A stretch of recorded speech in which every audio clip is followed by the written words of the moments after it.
안녕하세요. 위클리비글TV입니다. 오늘 준비한 소식은 한국 국방력의 터닝포인트 질화갈륨 소자의 국산화에 대한 소식입니다.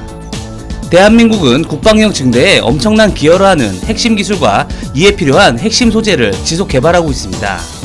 이에 에이사 레이더와 카밴드 대형 미사일 개발의 핵심이 되는 질화갈륨 소자 개발과 기대 효과에 대해 알아보도록 하겠습니다. 첫 번째로 질화갈륨 소자 개발입니다. 지난해 3월 국내 반도체 전문업체인 웨이비스가 에이사 레이더 핵심 부품인 질화갈륨 트랜지스터를 국내 개발에 성공하였다고 발표했습니다. 웨이비스는 국방과학연구소와 15년에 소자 개발 계약을 체결하고 18년 말에 질화갈륨 트랜지스터 시제품과 생산 공정 개발에도 성공한 것입니다. 그럼 질화갈륨 기술이 왜 이렇게 중요한 것일까요? 질화갈륨은 미국이나 일본의 소수 기업만 보유한 레이더 관련 첨단 핵심 부품입니다. 이 기술은 현대 전투기에 탑재되는 능동 위상 배열 레이더, 5G 서비스 통신 장비의 핵심 기술에 이어 향후 국내 군수 및 민수산업 경쟁력을 동시에 드높일 것으로 예상됩니다. 카이의 KFX 개발 관계자는 국내 중소기업이 미국이나 일본이 국가적 수준으로 보호하고 있는 핵심 부품을 개발했다는 사실은 국내 방위산업 업계가 깜짝 놀랄 엄청난 쾌거라며 해당 중소기업은 현 정부가 구상 중인 중소기업 중심의 미래산업 지도의 상징이라고 해도 과언이 아니다라고 말했습니다.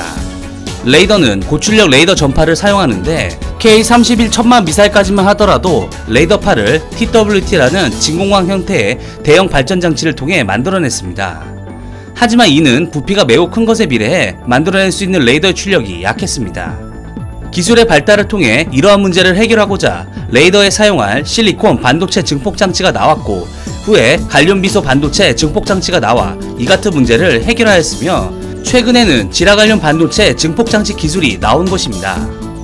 질화갈륨 반도체 증폭장치는 앞서 언급한 반도체 증폭장치들과 비교했을 때 같은 전원을 공급해도 10% 이상의 향상된 출력을 만들어낼 수 있습니다. 또한 열에 강하기 때문에 레이더의 냉각도 쉽다는 장점이 있습니다. 두 번째로 질화갈륨 개발의 기대 효과입니다.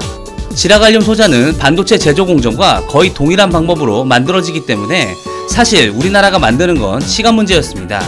그동안 한국은 대부분의 질화갈륨 소자를 미국에서 수입하는 처지였습니다. 질화갈륨 소자는 전략물자로 분류되어 있으며 미국으로부터 수입에 대한 승인을 받으려면 수개월을 기다려야 했습니다. 하지만 이번 개발을 통해 해외 의존도 이슈가 거의 소멸했기 때문에 빠르고 원활한 공급과 그동안 미국에서 구매했던 비용의 30% 이상의 비용 절감 효과도 볼 수 있는 것입니다. 웨이비스의 강 대표는 이 부품은 미국이나 일본 정부가 기술 이전 제한 및 수출 통제 품목에 포함시킨 국가적 자산이라며 지금까지 이 부품은 비싼 금액을 지급하고 수입에 의존해야 했으나 이번에 국산화에 성공함으로써 비용 절감은 물론 한국의 독자적인 무기 개발을 담보할 수 있는 근간이 만들어졌다고 말했습니다. 또한 강 대표는 질화갈륨 트랜지스터는 감시정찰, 통신, 정밀타격 무기체계 등의 무선신호 증폭을 위해 적용되는 핵심 부품이라며 향후 우리 무기체계 개발에 있어 이 부품을 국산화할 경우 무기개발 기간을 단축시킬 수 있고 개발 비용도 30% 이상 생산 원가를 절감할 수 있다고 설명했습니다.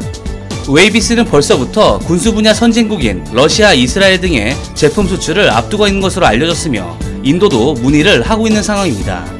현재 이번에 개발된 질화갈륨 소자를 바탕으로 KFX의 X밴드 에이사 레이더뿐 아니라 KAMD의 핵심 중 하나인 SM과 울산1, 배치 3급 에이사 레이더에도 사용되는 S밴드 질화갈륨 소자도 개발하고 있습니다.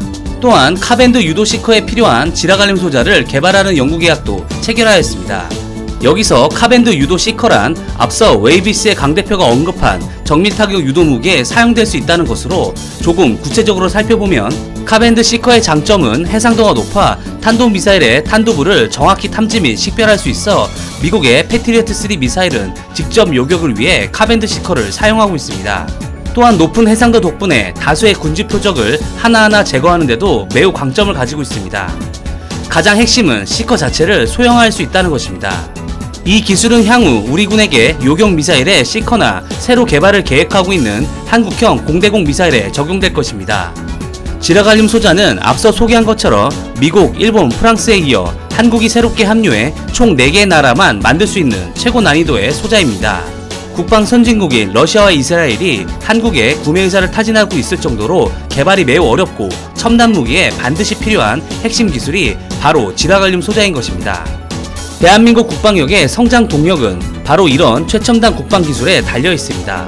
단순 무기 구입보다 국방력 증대에 더 고부가 가치가 있는 활동이라고 할 수 있습니다.